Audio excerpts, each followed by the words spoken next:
শুভ সন্ধ্যা সবাইকে। আজ 4 জুন বুধবার। আজকের সন্ধ্যার বিশেষ খবর হলো লক্ষ্মীপুরে বন্যার জলে তলিয়ে যাওয়া যুবকের দেহ উদ্ধার। ঈদ উল আজহা উপলক্ষে জেলা প্রশাসনের বৈঠক, শান্তি একটি সম্মিলিত দায়িত্ব বললেন জেলা শাসক মৃদুল যাদব।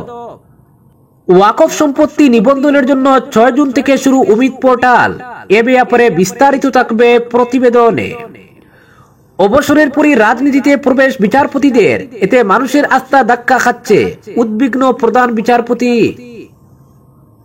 প্রথম শ্রেণী থেকেই সেনা প্রশিক্ষণ, অপারেশন সিন্দুরের পর বড় ঘোষণা মহারাষ্ট্র সরকারের। বদরপুরে নিত্য প্রয়োজনীয় সামগ্রীর মূল্য বৃদ্ধি ঠেকাতে অভিযান প্রশাসনের। পাতারকান্দিতে গবাদি পশুর পায়ে খুব, মহিলার বাড়িতে ভাঙচুর। ধলেশ্বরীর জল কমলেও প্লাবিত কাটলিজোড়ার বিস্তীর্ণ এলাকা। এবং সর্বশেষ খবরটি হলো 26-এর আগে নদীবাঁধ মেরামত না হলে ভোট বয়কট, হুমকি গোসাইপুরের জনতার। এবারে শুনুন বিস্তারিত খবর। লক্ষ্মীপুরের দেওয়ানজিপির লালাঙ্গে বন্যার জলে তলিয়ে যাওয়া যুবকের দেহ উদ্ধার হলো। আজ সকালে 7 নম্বর বস্তির 40 বছর বয়সের জিতেন বাগতির দেহ ভেসে উঠে।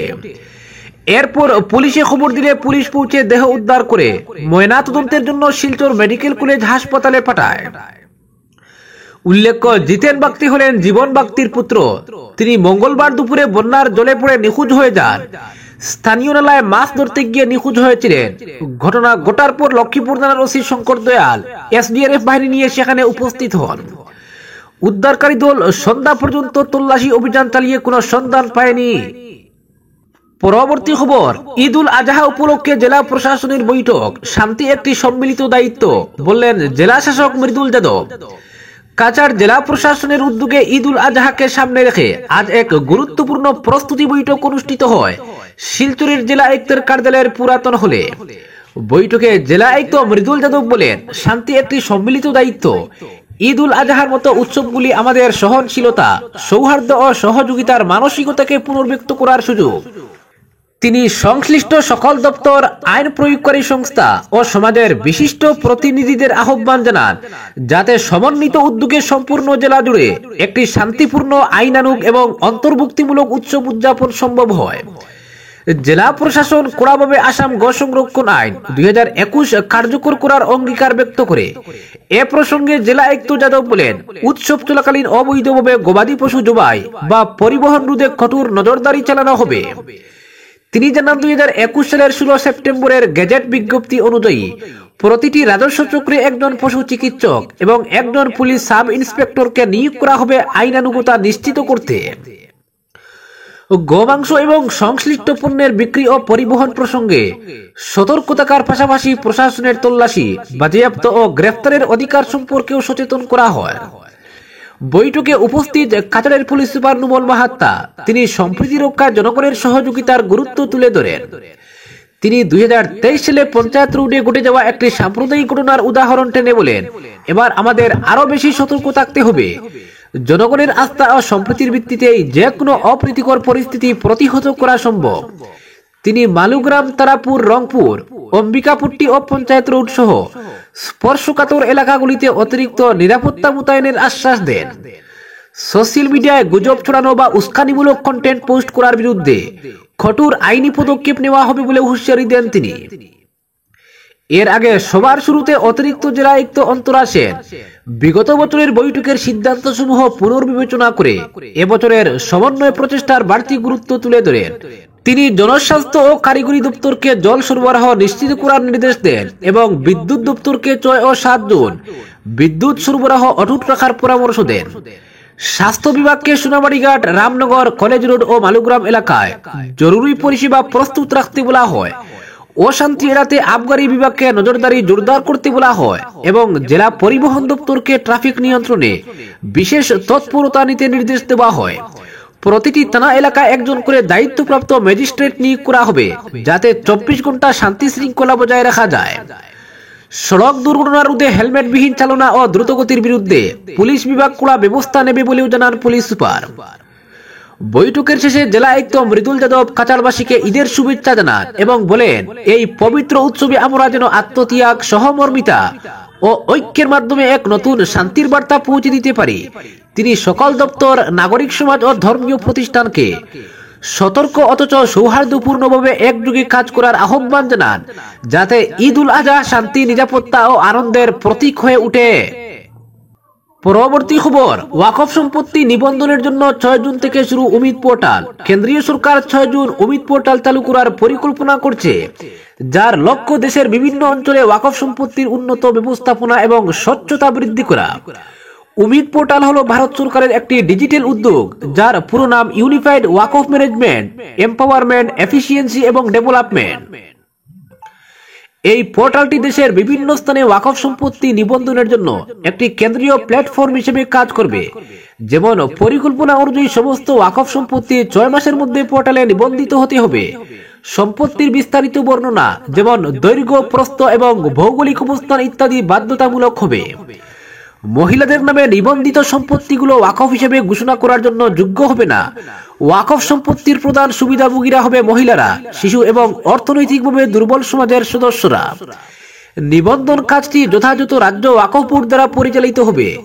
নির্দিষ্ট সময়সীমার মধ্যে প্রযুক্তিগত বা অন্যান্য উল্লেখযোগ্য কারণে নিবন্ধন না হওয়া সম্পত্তিগুলো 1 থেকে 2 মাসের জন্য বাড়ানো যেতে পারে। তবে অনুমোদিত সময়সীমার বাইরে যে সম্পত্তিগুলো নিবন্ধিত থাকবে না, সেগুলো বিবাদিত হিসেবে বিবেচিত হবে এবং সমাধানের জন্য ওয়াকফ ট্রাইব্যুনালের কাছে নিয়ে যাওয়া হবে।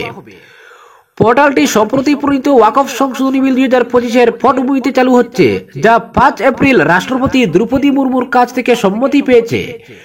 সংসদে উত্থাপনের পর তীব্র বিতর্কের পর এটি উভয় কক্ষের অনুমোদন লাভ করেছে। এই পোর্টালটি মূলত ওয়াকফ সম্পত্তির স্বচ্ছ ও কার্যকর ব্যবস্থাপনার জন্য তৈরি করা হচ্ছে। এটি ওয়াকফ সম্পত্তির কেন্দ্রীভূত রেজিস্ট্রেশন, ডিজিটাল নজরদারি এবং সংশ্লিষ্ট তথ্য সংরক্ষণের জন্য একটি ই-গভর্নেন্স উদ্যোগ। এর মাধ্যমে স্বচ্ছতা বৃদ্ধি, দুর্নীতি হ্রাস এবং দুর্বল জনগোষ্ঠীর জন্য সুবিধা নিশ্চিত করা হবে। পরবর্তী খবর, অবসরের পরেই রাজনীতিতে প্রবেশ বিচারপতিদের, এতে মানুষের আস্থা ধাক্কা খাচ্ছে, উদ্বিগ্ন প্রধান বিচারপতি। অবসরের অনতিবিলম্ব পরেই সরকারি পদে, কেউ কেউ আবার সরাসরি যোগ দিচ্ছেন রাজনীতিতে। বিচারপতিদের এই প্রবণতা নিয়ে এবার উদ্বেগ প্রকাশ করলেন খুদ প্রধান বিচারপতি বি.আর. গাভাই। তিনি বলছেন, কোন বিচারপতি যদি অবসরের পরই অন্য কোনো সরকারি পদ নেন বা বিচারপতির আসন ছেড়ে রাজনীতিতে পা রাখেন, তাহলে সেটা নৈতিকতা নিয়ে বড়সড় প্রশ্ন তুলে দেয়। কেন্দ্রের মোদী যমুনায় বিচারপতিদের অবসরের পর বিভিন্ন ধরনের পদ পাওয়া নিয়ে বিস্তর বিতর্ক হয়েছে। বিচারপতি রঞ্জন গগৈ, বিচারপতি রঙ্গনাথন মিশ্রা রাজ্যসভার সদস্য হয়েছেন। অভিজিৎ গঙ্গোপাধ্যায় তো বিচারপতির আসন থেকে অবসর নেওয়ার কয়েকদিন বাদে বিজেপিতে যোগ দেন, পরে লোকসভার সাংসদ হন।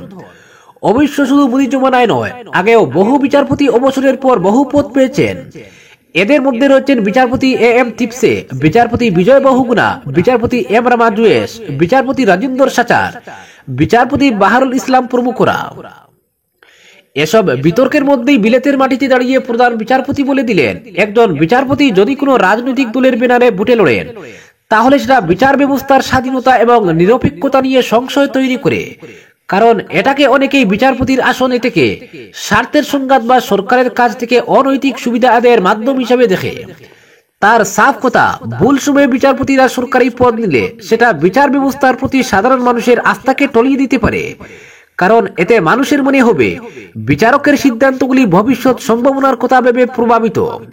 প্রধান বিচারপতি জানিয়েছেন, তার বহু সহকর্মী শপথ নিয়েছেন অবসরের পর কোনো সরকারি পদ নেবেন না। এটা বিচার ব্যবস্থার উপর মানুষের আস্থা রক্ষার প্রয়াস। যেভাবে প্রধান বিচারপতি প্রকাশ্যে বিচারপতিদের সরকারি পদ নেওয়া বা রাজনীতিতে যোগ দেওয়া নিয়ে আপত্তি জানালেন, সেটা বেশ তাৎপর্যপূর্ণ। প্রশ্ন উঠছে, প্রধান বিচারপতি কি শুধুই রঞ্জন গগৈর মতো পূর্বসূরীদের কটাক্ষ করলেন, নাকি একই সঙ্গে ভবিষ্যৎ প্রজন্মকেও একই ধরনের আচরণ থেকে সংযত থাকার বার্তা দিলেন? পরবর্তী খবর, বদরপুরে নিত্য প্রয়োজনীয় সামগ্রীর মূল্য বৃদ্ধি ঠেকাতে অভিযান প্রশাসনের। বন্যা ও গেমন সেতু বন্ধের ফলে বরাকবাসীর জীবন বিপর্যস্ত। এই সুযোগকে কাজে লাগিয়ে বদরপুরে একাংশ ব্যবসায়ী লুণ্ঠন রাজ শুরু করেছেন। ফলে প্রতিদিন অস্বাভাবিকভাবে হু হু করে বাড়ছে নিত্য প্রয়োজনীয় সামগ্রীর দাম। এতেই বিপাকে পড়েছেন সাধারণ মধ্যবিত্ত মানুষ। বরাক উপত্যকার প্রায় প্রতিটি বাজারে মূল্য বৃদ্ধির ফলে নাজেহাল অবস্থা গৃহস্থের। বাজার করতে এসে দাম শুনেই ক্রেতারা অগ্নিশর্মা হয়ে উঠছেন, এ নিয়ে ক্ষুব্ধ সাধারণ জনগণ। বদরপুরের বাজারগুলো নিত্য প্রয়োজনীয় সামগ্রীর আকাশছোঁয়া মূল্য বৃদ্ধির অভিযোগ পেয়ে জেলা প্রশাসনের পক্ষ থেকে বিভিন্ন দোকানে অভিযান চালানো হয়। শ্রীভূমি জেলার অতিরিক্ত জেলা শাসক বদরপুরে বিভিন্ন দোকানে অভিযান চালিয়ে সতর্কবার্তা দিয়ে যান। তিনি বলেন, গত কিছুদিন থেকে বদরপুরে শাকসবজি সহ নিত্য প্রয়োজনীয় সামগ্রী অধিক মূল্যে বিক্রি করছেন একাংশ ব্যবসায়ী। এই অভিযোগ জেলা প্রশাসনের কাছে জানিয়েছেন অনেকে। এই অভিযোগের প্রেক্ষিতে বদরপুরের কয়েকটি দোকানে অভিযান চালিয়ে ব্যবসায়ীদের সতর্ক করে দেওয়া হয়েছে। তিনি আরো বলেন, কোনো ব্যবসায়ী অসৎ উপায়ে নিত্য প্রয়োজনীয় সামগ্রী অধিক মূল্যে বিক্রি করেন তাহলে তাদের বিরুদ্ধে আইনি ব্যবস্থা নেওয়া হবে। তিনি বলেন, জেলায় পর্যাপ্ত খাদ্য সামগ্রী মজুত রয়েছে, সাধারণ জনগণকে চিন্তা করার কোনো কারণ নেই। তাই মূল্য বৃদ্ধি ঠেকাতে এই অভিযান চালানো হয়েছে বলে জানান তিনি। পরবর্তী খবর, পাতারকান্দির রাধাপিয়ারিতে গবাদি পশুর পায়ে দায়ের কূপ বসানোকে কেন্দ্র করে উত্তেজনা ছড়ালো গোটা এলাকায়। পরিস্থিতি সামাল দিতে ঘটনাস্থলে পৌঁছে বাজারিছড়া পুলিশ। পরে অভিযুক্ত মহিলাকে থানায় নিয়ে যায় পুলিশ। অভিযোগ মতে পুতুল দাসের একটি গরু পড়শি খয়রুন বিবির বাড়িতে প্রবেশ করলে তিনি তাড়াতে গিয়ে দাঁড়ালো দায়ের কূপ বসান পশুটির পারে। পরে বিষয়টি এলাকার জনগণের নজরে এলে তারা প্রথমে ওই জঘন্যতম কাণ্ডের প্রতিবাদে গর্জে ওঠেন। এমনকি একটা সময় অভিযুক্ত মহিলার বাড়িতে ভাঙচুরও চালানো হয়। শেষে বাজারিছড়া থানার পুলিশ মাঠে নেমে পরিস্থিতি স্বাভাবিক করে। উল্লেখ্য, গরুর পেছনের পায়ে দায়ের কূপ ও খয়রুন বিবির বাড়ির পথে রক্তের দাগ দেখে স্থানীয়রা উত্তেজিত হয়ে ওঠেন। অভিযুক্ত মহিলা প্রথমে ঘটনার সত্যতা স্বীকার করলেও পরে তিনি তা অস্বীকার করেন। পরিস্থিতি সামাল দিতে গিয়ে পুলিশ অভিযুক্ত মহিলাকে আটক করে থানায় নিয়ে টানা জেরার ব্যবস্থা করেছে। উল্লেখ্য, অভিযুক্ত খয়রুনের নামে নিজ এলাকায় বিভিন্ন অসামাজিক অপরাধ সংঘটিত করারও অভিযোগ রয়েছে। বৃহত্তর হিন্দু এলাকায় খয়রুন বিবির পরিবার একমাত্র মুসলিম, তিনি একাই থাকেন বাড়িতে। পরবর্তী খবর, ধলেশ্বরীর জল কমলেও প্লাবিত কাটলিচুড়ার বিস্তীর্ণ এলাকা। গত 4 দিন থেকে জলের নিচে রয়েছে কাটলিচুড়ার রাজস্ব চক্রের সোনাচূড়া, রূপাচূড়া, দলাইমলাই, অরণ্যপুর, হরিশনগর, বাজিমারা, লালপানি, নিষ্কর সহ বহু গ্রাম। সোমবার রাত থেকে ধলেশ্বরী নদীর জল কমলেও প্লাবিত এলাকাগুলো থেকে এখনো জল কমছে না। এদিন বিকেলে দক্ষিণ হাইলাকান্দির বিলপার ও নিষ্কর গ্রামের প্রায় সবকটি রাস্তা প্লাবিত হওয়ার ফলে বহু মানুষ জলবন্দী হয়ে পড়েন। তাছাড়া নিরাপদ জায়গায় যাওয়ার কোনো পথ ছিল না তাদের। এমন অবস্থায় কাটলিচুড়া সার্কেল অফিসের সঙ্গে যোগাযোগ করেন পঞ্চায়েত প্রতিনিধি সহ স্থানীয়রা। প্রশাসনের পক্ষ থেকে নৌকা সহ এসডিআরএফ টিম পাঠানো হয়। এসডিআরএফ বাহিনী স্থানীয় স্বেচ্ছাসেবকদের সঙ্গে নিয়ে উদ্ধারে বন্যা কবলিত মানুষদের নিরাপদ জায়গায় পৌঁছে দেন। এই এলাকার লোকেরা বর্তমানে লালপানি মহাদেব বাড়ি প্রাথমিক বিদ্যালয়ের ত্রাণ শিবিরে রয়েছেন। এদিকে প্রচন্ড জোরের চাপে দোলাই চিরানালার উপর নির্মিত স্লুজ গেট ভেঙে যাওয়ার ফলে দোলাই মোলাই ও দোলাই বাগান জিপির বহু এলাকা প্লাবিত হওয়ার পাশাপাশি মানুষের বাড়িঘরে জল প্রবেশ করেছে। স্থানীয়দের অভিযোগ, এই স্লুজ গেট নির্মাণে অনিয়ম সহ অত্যন্ত নিম্নমানের সামগ্রী ব্যবহার হয়েছে। পরবর্তী খবর, 26-এর আগে নদীবাঁধ মেরামত না হলে ভোট বয়কট, হুমকি গোসাইপুরের জনতার। আগামী বিধানসভা নির্বাচনের আগে নদীবাঁধ মেরামত করা না হয় তাহলে ভোট বয়কট করবেন বলে হুঁশিয়ারি দিয়েছেন উদারবন বিধানসভা কেন্দ্রের গোসাইপুর জিপির 2 এবং 3 নম্বর ওয়ার্ডের জনগণ।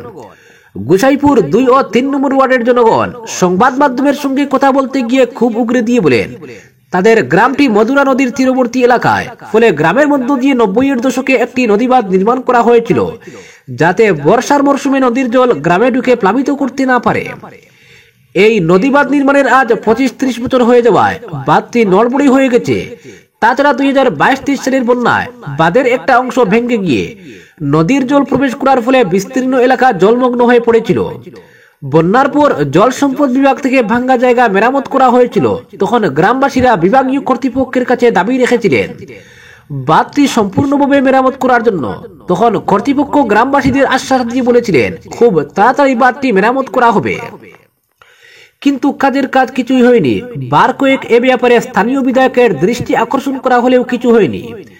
2024-এর বন্যার পর জল সম্পদ বিভাগের কর্মকর্তারা নদী বাঁধটি পরিদর্শন করতে এসে আগামী কয়েক মাসের মধ্যে মেরামত করা হবে বলেও কথা দিয়েছিলেন, কিন্তু পরিতাপের বিষয় আজও বাঁধটি মেরামত করা হয়নি। ফলে প্রত্যেক বছর প্রায় 2 থেকে 3 জায়গায় নদীর জল টপকে কয়েক শত পরিবার প্লাবিত হচ্ছেন।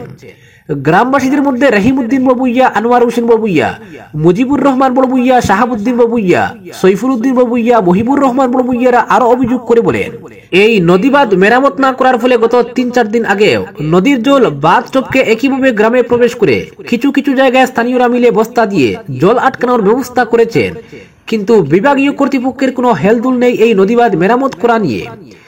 এদিকে আগামীতে যে কোনো সময় নদীর জলের কারণে বাঁধটি ভেঙে যাওয়ার আশঙ্কা করছেন তারা। তাই গ্রামবাসীরা এ ব্যাপারে মন্ত্রী কৌশিক রায় ও জল সম্পদ মন্ত্রী পীযূষ হাজারিকার দৃষ্টি আকর্ষণ করে উনাদের বাঁধটি মেরামত করে দেওয়ার জন্য অনুরোধ করেন এবং সঙ্গে হুঁশিয়ারি দিয়ে বলেন, যদি আগামী বিধানসভা নির্বাচনের আগে বাঁধ মেরামত করা না হয় তাহলে ভোট বয়কট করে এর জবাব দেবেন। আজকের বিশেষ সংবাদ এখানেই সমাপ্ত।